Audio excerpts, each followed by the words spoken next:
नमस्कार दोस्तों, स्वागत है आप सबका मेरे चैनल कथा डिलाइट पर। श्रावण मास महत्व का आज हम 10वां अध्याय सुनेंगे।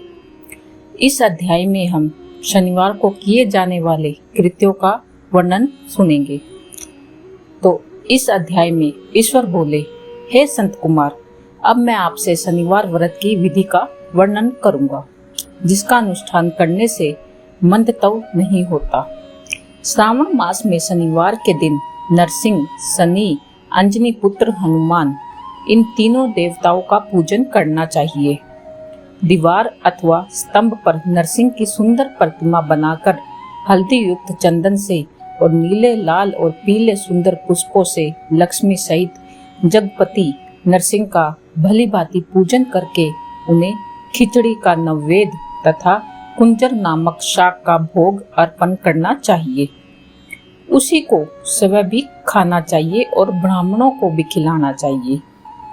तिल का तेल तथा घृत स्नान भगवान नरसिंह को अति प्रिय है। शनिवार के दिन तिल सभी कार्यों के लिए प्रशस्त है। शनिवार के दिन तिल के तेल से ब्राह्मणों और सुवासिन स्त्रियों को उपटन लगाना चाहिए तथा कुटुंब सहित स्वयं भी संपूर्ण शरीर में तेल लगाकर स्नान करना चाहिए और उड़द का भोजन ग्रहण करना चाहिए। इससे भगवान नरसिंह प्रसन्न होते हैं। इस प्रकार श्रावण मास में चारों शनिवारों में इस व्रत को करना चाहिए।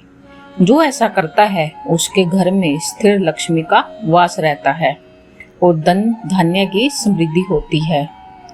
पुत्रहीन व्यक्ति पुत्र वाला हो जाता है और इस लोक में सुख भोग कर अंत में वैकुंठ प्राप्त करता है। नरसिंह की कृपा से मनुष्य की चारों दिशाओं में व्याप्त रहने वाली उत्तम कृति होती है।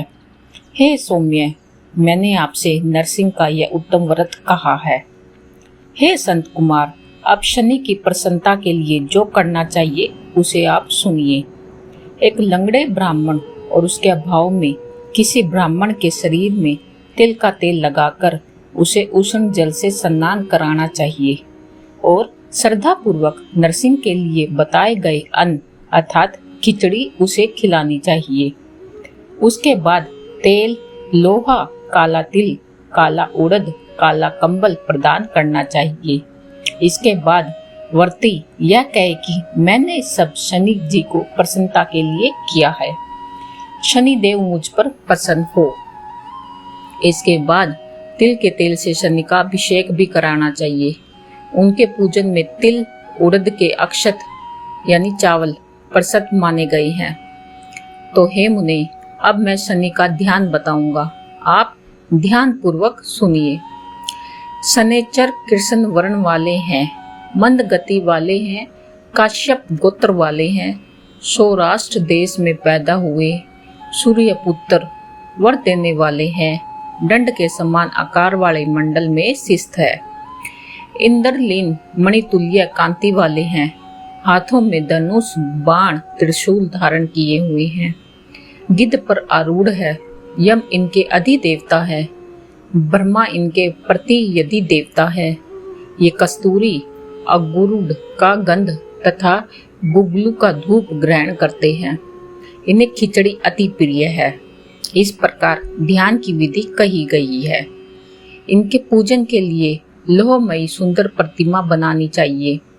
तो हे द्विजश्रेष्ठ, इनके निमित्त की गई पूजा में कृष्ण अर्थात काली वस्तु का दान करना चाहिए। ब्राह्मण को काले रंग के 2 वस्त्र जरूर देने चाहिए और काले बछड़े सहित काली गौ प्रदान करनी चाहिए। विधि पूर्वक पूजा करके इस प्रकार प्रार्थना तथा स्तुति करनी चाहिए। आराधना से संतुष्ट होकर जिन्होंने नष्ट राज्य वाले राजा नील को उनका महान राज्य पुनः प्रदान किया है, वे शनिदेव मुझ पर प्रसन्न हो। नील अंजन के समान वर्ण वाले हैं, मंद गति से चलने वाले हैं, छाया देवी तथा सूर्य से उत्पन्न होने वाले उन शनिचर को मैं नमस्कार करता हूँ। मंडल के कोण में स्थित आपको मैं नमस्कार करता हूँ। पिंगल नाम वाले आप शनि को मैं नमस्कार करता हूँ। हे देवेश, मुझ दीन तथा शरणागत पर कृपा कीजिए। इस प्रकार स्तुति के द्वारा प्रार्थना करके बार बार प्रणाम करना चाहिए। 3 वर्णों ब्राह्मण, क्षत्रिय, वैश्य के लिए शनि के पूजन में शनो देवी इस वैदिक मंत्र का प्रयोग बताया गया है और सूत्रों के लिए पूजन में नाम मंत्र का प्रयोग बताया गया है। जो व्यक्ति ददचित होकर इस विधि से शनिदेव का पूजन करेगा उसे स्वप्न में भी शनि का भय नहीं होगा। हे विप्र, जो मनुष्य श्रावण मास में प्रत्येक शनिवार के दिन भक्ति पूर्वक इस विधि से व्रत को करेंगे उन्हें शनिचर के द्वारा लेश मात्र भी कष्ट नहीं होगा। जन्म राशि से पहले, दूसरे, चौथे, 5वें, 7वें, 8वें, 9वें अथवा 12वें स्थान में स्थित शनि सदा कष्ट पहुंचाता है। शनि की शांति के लिए समागिन इस मंत्र का जप कराना बताया गया है।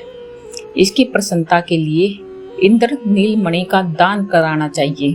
तो हे संत कुमार, इसके बाद अब मैं हनुमान जी की प्रसन्नता के लिए विधि का वर्णन करूंगा।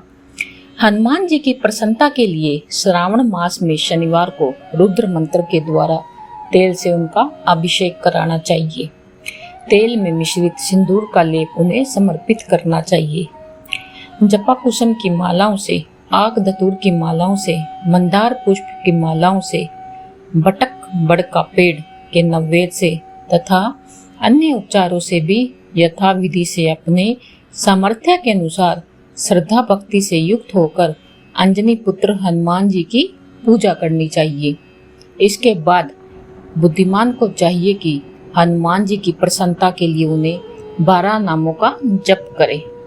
हनुमान, अंजनी सुनु, वायुपुत्र, महाबल, रामेष्ठ, फाल्गुन सखा, पिंगाक्ष, मिता विक्रम, उद्दिक्रम, सीता शोक विनाशक, लक्ष्मण प्राणदाता और 10 ग्रीन दर्पहा, ये इनके 12 नाम हैं। जो मनुष्य प्रातः काल उठकर इन 12 नामों को पढ़ता है उसका मंगल कभी नहीं होता और उसे सभी संपदा सुलभ प्राप्त हो जाते हैं। तो इस प्रकार श्रावण मास में शनिवार के दिन वायुपुत्र हनुमान जी की आराधना करके मनुष्य व्रज तुल्य शरीर वाला, निरोग तथा बलवान हो जाता है। अंजनी पुत्र की कृपा से वह कार्य करने में वेगवान तथा बुद्धि वैभव से युक्त हो जाता है।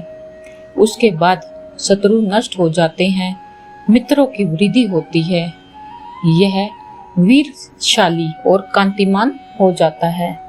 यदि साधक हनुमान जी के मंदिर हनुमान कवच का पाठ करे तो वह अणिमा आदि पाठों सिद्धियों का स्वामित्व प्राप्त कर लेता है और यक्ष, राक्षस, बेताल उसे देखते ही कंपित तथा भयभीत होकर वेग पूर्वक 10 दिशाओं में भाग जाते हैं। हे सत्तम, शनिवार के दिन पीपल के वृक्ष का आलिंगन तथा पूजन कराना चाहिए। शनिवार को छोड़कर अन्य किसी भी दिन पीपल के वृक्ष को स्पर्श भी नहीं करना चाहिए। शनिवार के दिन उसका आलिंगन सभी संपदाओं को प्राप्त करने वाला होता है। तो प्रत्येक मास में 7 वारों में पीपल का पूजन फलदायक है, किंतु श्रावण में यह पूजन अधिक फलप्रद है। तो इस प्रकार श्री स्कंद पुराण के अंतर्गत ईश्वर संत कुमार संवाद में श्रावण मास के महत्व में शनिचर नरसिंह हनुमान पूजा शनिचर कृत्य कथन नामक 10वां अध्याय भी पूर्ण हुआ। तो आपको हमारी यह वीडियो आज कैसी लगी कृपया करके कमेंट बॉक्स में जरूर बताइए। अगर आप मेरे चैनल पे नए हैं तो मेरे चैनल को सब्सक्राइब करना मत भूलिए और साथ ही साथ नोटिफिकेशन बेल को प्रेस करना भी मत भूलिएगा। यहाँ पर मैं व्रत कथाएं लेके आती हूँ और साथ ही साथ धार्मिक कथाएं भी टाइम टू टाइम पोस्ट करती रहती हूँ। तो अभी मैं आप लोगों से इजाजत चाहती हूँ। धन्यवाद।